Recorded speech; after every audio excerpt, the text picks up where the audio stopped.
into our first question. I'll pop it up there. What actually broke the Ravens' momentum?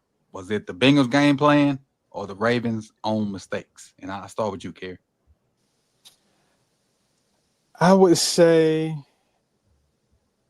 I don't think it was necessarily the Bengals' game plan. I think honestly it was the Ravens' mistakes quite clearly, and just some of the couple fatal flaws that they have kind of show up in moments like this. I mean, when you lose a turnover battle in the fashion that they did, it's hard to win a game. It's hard to even stay in a game. But honestly, the plays that they left on the field were, even more detrimental. I mean, there were some plays that, even with the turnovers, could have kept them in the game that, turned out to be, incompletes or fumbles or tip balls or, whatever the case may be.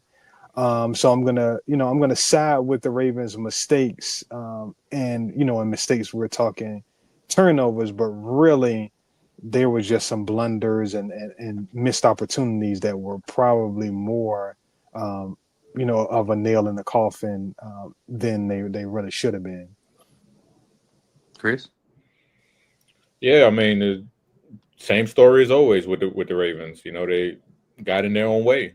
They shot themselves in the foot. I mean, I didn't see anything spectacular that the Bengals were doing. I mean, Joseph Osai, he was playing out of his mind that day, but other than him, I didn't see like any real obstacle in their way except for themselves.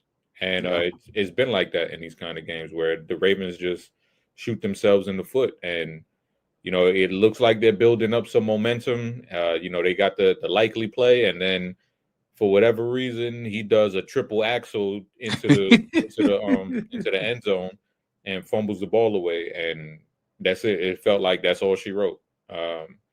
After that, it was just downhill. So it's just more the Ravens getting in their own way, the offense specifically. Yeah, I mean, I'm right there with the fellas, man. I mean, you talk about me just from the likely fumble, right, to the Tez drops to the Flowers fumble at the end, even though the game was pretty much over by then, but that was like the last ditch effort. To the offensive pass interference call that I felt like was a little ticky tacky from the refs. I'm not gonna lie to you, but and then of course the Lamar Jackson, the fumble, the two fumbles, right? One of them that I thought was a little bit, could have been called an incomplete pass. I don't know if it would have been another quarterback, it might have been called incomplete. I'm just saying, right?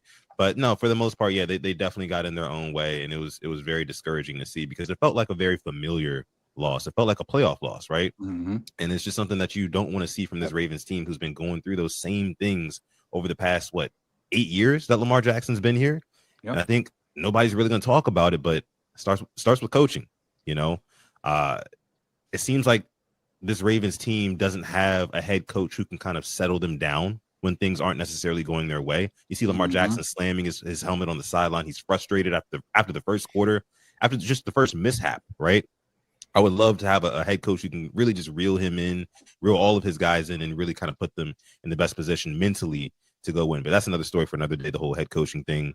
But again, yeah, I definitely think that they got in their own way. It wasn't really what the Bengals did. I want to piggyback off of that what you just said with the coaching stuff. It simply would have taken that's just if I see Lamar come off throwing his helmet down, it's like you said, it was early in the game, correct? Look, come here, man. Yep. It's the first quarter. You one of the best players in the league. Calm down. Body language tells a lot. You throwing your helmet, you all this that don't help nobody. Control your emotions. Go lead the football team, and just go out and win a damn football game. That's all. And that may happen, but we're not privy to seeing that type of stuff on the sideline. We see other coaches go to their players and have whatever talks to them. We never see John other than a rah. Hey, congratulations, that was a great play. Other than something like that, and I'm not saying it don't happen. I'm just saying we don't see it, but we do see other coaches have conversation with their players in game, whether it's to get on their case, whether it's to make an adjustment, whether it's to do something other than great play, man. And so that's what's to me what's missing. That's the little intangible stuff, and that ain't even about X's and O's. That's about being a freaking people person. Yeah. And knowing the inner workings of each individual. You ain't got to know what they favorite color is and what kind of music they like to listen to, but have some kind of personal connection with these players to say you can go talk to them and calm them down in the situation. That's how you lead men. You don't lead men by saying, "Hey, great play." See, the intangibles, man. And I think he out of touch with it. He out of touch with it. Whoa. Stop. Time out. Uh-oh. Show interrupted. I see a bomb. Show interrupted. Show interrupted. Forget my questions. He said quick questions. You can send a couple more. Send him the link. Right. You can EP this thing. Jay dropped a 50 bomb. Appreciate it. And he says, yes, quick question for everyone. Say we do make the playoffs, with the AFC being wide open, is there a realistic chance we make the Super Bowl? Ravens seem to get out. I think he said Raven can't seem to get out of their own head. That's what it should be. But again, appreciate you for the 50J, and we're going to answer this to the best of our abilities. So we'll start with the first question. Is there a realistic chance we can make it to the Super Bowl? Yeah, there's a realistic chance. You know, if you look at the landscape of the AFC right now, it is wide open. I was just talking on my show about how the current standings right now, I think if the playoffs started today, you'd have the Ravens taking on the Chargers, you'd have the Jaguars taking on the Colts, you'd have the Broncos taking on the Bills, and you have the Patriots at the 1 seed with the first round bye. Out of those teams, who really scares you? You know, like in the playoffs, right? Which of those teams have playoff experience and acumen enough to really like strike fear in your heart as a Ravens fan? Like, yeah, they would undoubtedly beat us. Outside of the Bills, I don't really see anybody. I mean, the Broncos have a really good defense, but not afraid of the Colts, not afraid of the Jags. Hell, I'm not afraid of the Patriots. They ain't played nobody all year, right? So I think there is a realistic chance that they can make the Super Bowl. But, you know, going back to the last question, if they can't clean up, you know, some of these mistakes and some of these mental blunders that they tend to have in these games under the lights, then it won't happen. But there is a chance, though. Gotcha. Chris? Yeah, I agree. I mean, whenever you have 8 back there, you have a chance. So it's what are they going to do with this time off? Like, what changes are going to be made mentally? How are they going to reset and come back to this? Because it just seems like they needed this mini bye badly, mainly the offense. Monken, Lamar, everybody else on the offense, they just seem out of whack right now. And if they could take this time off, this short little mini bye that they have, and just get things right and get the offense looking how it did to begin the season. This could be a dangerous team, but I just said a lot of ifs, and that shit don't count for nothing. Hey, if. we know the saying, if. Here. Yeah, I mean, a prime example of this is look at the Colts. They made that Sauce Gardner trade at the deadline because the AFC was so open. They make the trade, then DeForest Buckner goes down. Sauce gets hurt with a calf. Daniel Jones is playing on one leg. Right. Like, Kerry. How sorry do you have to be to run a man onto one leg when you got a willing and able backup quarterback that's fully healthy, cannon arm, probably ain't got it all up there, that you run a one-leg man out there to play quarterback? Him and Riley Leonard got to be the maddest men in America right now. Like, y'all really rolling this dude out here? They can't move. But I mean, that's just the prime example of just how open it is. Like, the Colts were a team that were trying to make that push because they saw how open it was, and now look at the bad luck they've come across. So, the Patriots, as good as they played, as good as Drake May has played, nobody's fearful of them.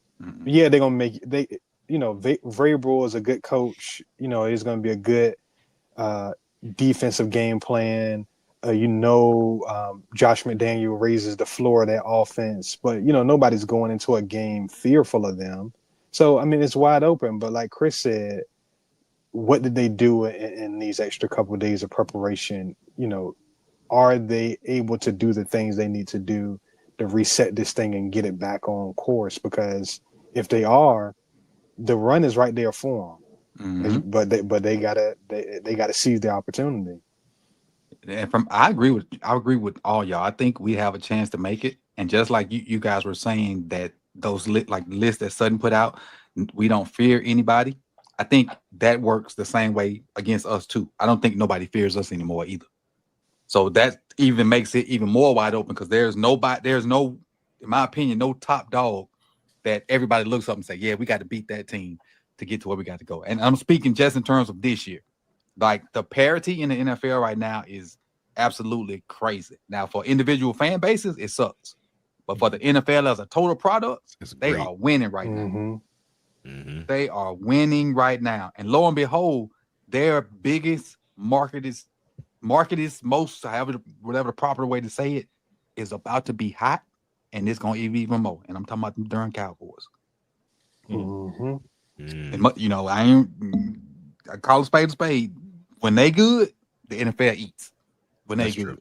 Yeah. So, but I do think we have a chance to make it, but we got to, like Chris said, we got to take this mini bye week, figure that offensive line thing out. If you need one more week of shuffling to see who's the better guy, even though to me, I already know who the better guy is. And just, you can hide one lineman, you can't hide two.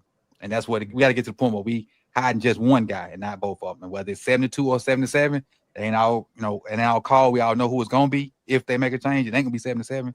But that, I think they do have a chance to get to the Super Bowl. And thank you, Jay, for the donation, man. It means a lot. Yeah. And I'm going to find a way to put it back into the channel some kind of way.